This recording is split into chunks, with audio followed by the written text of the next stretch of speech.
चोरांची मजल कुठवर जाऊन पोहोचेल याचा काही नेम नाही। हे चोर कधी घरात, कधी रस्त्यावर, तर कधी देवाच्या गाभाऱ्यात चोरी करायला मागे पुढे पाहत नाही आणि त्यांना वेळ जागा याचा काहीच फरक सुद्धा पडत नाही। आता ही दृश्य बघा, बीडच्या परळी शहरातली दृश्य आहेत। चोरांना चक्क गायींना गुंगीचं औषध दिलं आणि 8 गायी पळवून नेल्या। या अशा घटना घडल्या की माणूस म्हणून भावना, वेदना, संवेदना, नैतिकता सगळीच संपत चाललेली की काय असा प्रश्न निर्माण होतो। काही दिवसांपूर्वी नागरिकांच्या सतर्कतेमुळे हा असाच प्रकार होण्यापासून टळला होता। सातत्याने घडणारे हे प्रकार थांबवण्यासाठी प्रयत्न करून कारवाई करा अशी मागणी स्थानिक करतायत।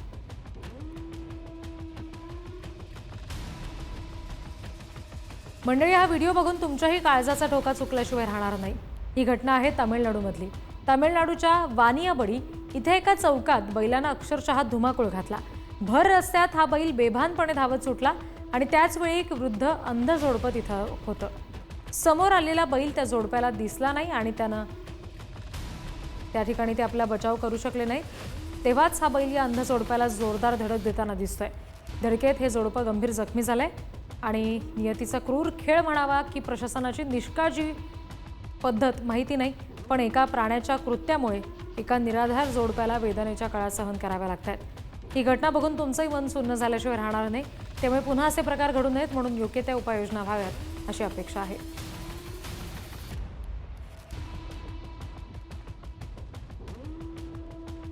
सध्या सगळीकडे खून, अत्याचार, हाणामारी, वाद या गोष्टी मोठ्या प्रमाणात घडताना दिसतात। एखादा वाद घडण्यासाठी छोटंसं कारण सुद्धा पुरेसं असतं। या सतत घडणाऱ्या घटनांमुळे माणसातली माणुसकी नष्ट होतीये हे स्पष्ट होत चाललंय। आता अशीच एक हाणामारीची घटना समोर येते। बीडच्या गेवराई तालुक्यातल्या उमापूर मधली ही दृश्य बघा। इथे राहणारे डॉक्टर अमोल पवार यांच्यासह कुटुंबियांना 10 ते 15 जणांच्या टोळक्यानं लोखंडी रॉड आणि काठ्यांनी मारहाण केल्याची घटना घडली आहे। ही मारहाणीची घटना सीसीटीव्ही मध्ये चित्रित झाली आहे। या प्रकरणातील आरोपींच्या अटकेसाठी उमापूरमध्ये बंद ठेवण्यात आला। मारहाणीचं कारण अस्पष्ट आहे आणि पोलीस आरोपींचा शोध घेत आहेत।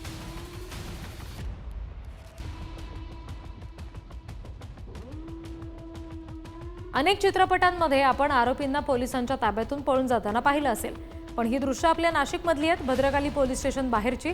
मोठ्या आरोपींना कोर्टात नेताना त्यांना पूर्ण पोलीस संरक्षण दिलं जातं, कारण अनेक घटनांमध्ये आरोपी पळ काढण्यात यशस्वी ठरल्याचा इतिहास आहे आणि तसंच घडलं। आरोपींना पोलिसांना चकवा दिला, पोलिसांच्या तावडीतून धूम ठोकली।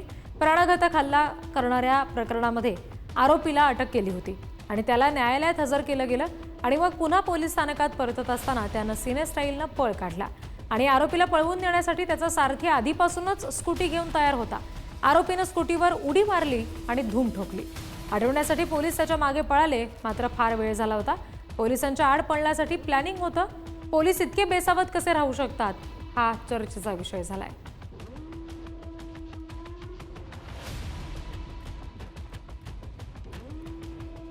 वाहन अपघातामध्ये एखाद्या व्यक्तीचा मृत्यू झाला तर गुन्हा दाखल होतो, कारवाई होते, पण तोच अपघात जर मुक्या जनावरांचा झाला तर ते मात्र गांभीर्यानं घेतलं जात नाही। वाहन चालकांविरोधात तक्रार सुद्धा होत नाही आणि कारवाई सुद्धा होत नाही। वाहन चालक मोकाट सुटतात। असाच एक अपघात घडलेला आहे उल्हासनगरमध्ये रस्त्यावर झोपलेल्या कुत्र्याला एका कारनं चिरडलं आणि ही कार चक्क पुढे निघून सुद्धा गेली। आजूबाजूच्या बघ्यांनी सुद्धा कुठली भूमिका यावेळेला घेतलेली नाही।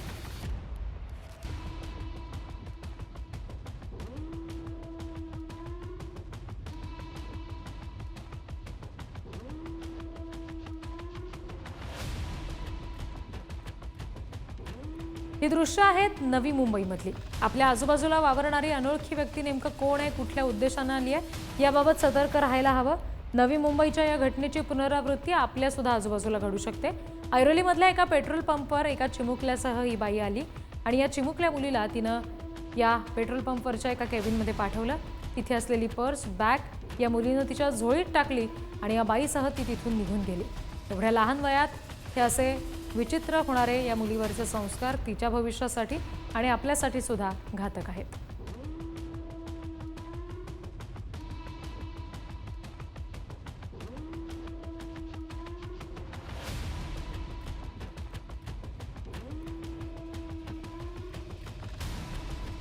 ज्या पद्धतीत घरात कुलूप लावून आपण किमती सुरक्षित वस्तू ठेवतो आणि त्याचप्रमाणे आपल्या वाहनांना सुद्धा सुरक्षित ठेवायची वेळ आली आहे। तामिळनाडूमधली ही दृश्य बघा, चोरट्यानं बाईकची बनावट चावी बनवली, स्वतःची बाईक असल्याप्रमाणे कोणाची भीती न बाळगता तो बाईकवर बसला आणि तिथून त्यानं पळ काढला। आपल्या वाहनांना आता घरात कुरूप लावून ठेवायचं का, असा सवाल सध्या उपस्थित होतोय।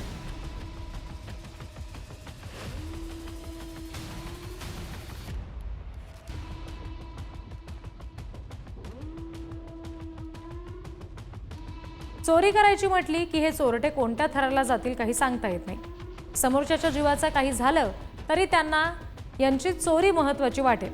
आता ही दृश्य बघा, दृश्य आहेत उत्तर प्रदेशमधली। उत्तर प्रदेशच्या बिजनोरमध्ये चोरटा मोबाईलच्या दुकानात गेलाय। आधी 19 रुपयांचा आणि मग 29 रुपयांचा रिचार्ज सुद्धा त्यानं केला आणि तो ग्राहक आहे याची खात्री सुद्धा त्यानं पटवून दिली। दुकानदाराला सुद्धा कोणता संशय आला नाही। मग बरोबर वेळ साधली आणि चोरटा दुकानदारांच्या डोळ्यात लाल मिरची पावडर टाकताना दिसतोय। दुकानातले 50,000 रुपये त्यानं लुटून दिलेत। निवडणुका म्हणजे नागरिकाला लोकशाहीने दिलेला नेतृत्व निवडीचा अधिकार किंवा स्वतः नेतृत्व करण्याची संधी। मात्र हल्ली निवडणुकांची चुरस इतकी वाढली आहे की अनेकदा रक्तपात घडतो। फिलिपिन्सच्या मनिलामध्ये सुद्धा असाच रक्तपात घडला। अग्निशमन दल पार्टी लिस्टचे दुसरे उमेदवार लेनिन्स्की बाकुड यांच्यावर भर दिवसा त्यांच्या समर्थकांसमोर गोळीबार झाला। यामुळे राजकारण चांगलंच झवळून निघालंय, पण त्यामुळे लोकशाही मूल्यांचा अपमान करत सुडाची मालिका सुरू होण्याची भीती सुद्धा आहे। लोकशाही सगळ्यांना समान अधिकार देते, मात्र अनेकदा धाक कुरघोडी करून सत्ता ताब्यात घेण्याचा प्रयत्न होतोच आणि इथेही तेच घडलं। आता पोलीस हल्लेखोरांचा शोध घेत आहेत।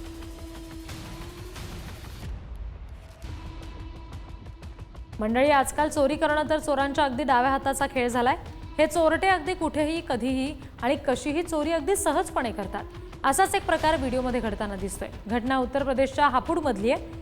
झालंय असं की एक जोडपं दुचाकीवरून जात होतं आणि यावेळी या जोडप्याचा पाठलाग करत दुचाकीवरून 2 चोरटे आपल्याला येताना दिसतात आणि या गाडीच्या जवळ जाऊन अगदी अलगदपणे या महिलेच्या गळ्यातील मंगळसूत्र त्यांनी लंपास केलंय। हे चोरटे बिनधास्तपणे तिथून निघूनही गेले। आतापर्यंत पायी चालताना चेन स्नॅचिंगचे प्रकार आपण पाहिलेले आहेत, पण आता गाडीवरून सुद्धा चेन स्नॅचिंग सुरू झालंय। त्यामुळे तुम्ही जर घराबाहेर निघत असाल, गाडीवरून पुढे जात असाल तर थोडं सावध राहा।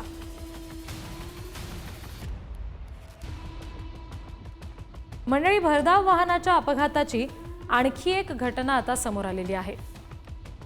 ही दृश्य बघा, दृश्य तामिळनाडूच्या ओमालूरमधली आहे। तामिळनाडूच्या ओमालूरमध्ये भरधाव बसने कचरा गाडीला धडक दिली आणि ही बस पुढे निघून सुद्धा गेली आणि या कचरा गाडीसह एक महिला सुद्धा याच्यामध्ये जखमी झालेली आपल्याला दृश्यांमध्ये पाहायला मिळते। ट्रकचा अंदाज आला नाही, त्यामुळे बस जोरात कट मारून पुढे जाते। या दरम्यान रस्त्याच्या कडेला उभ्या असलेल्या कचऱ्याच्या गाडीला बसनं धडक दिली आहे। या धडकेमुळे सफाई कर्मचारी अक्षरशः फेकली गेलेली आहे। या महिलेला सध्या रुग्णालयामध्ये उपचारासाठी दाखल केलेलं आहे असं समजतंय।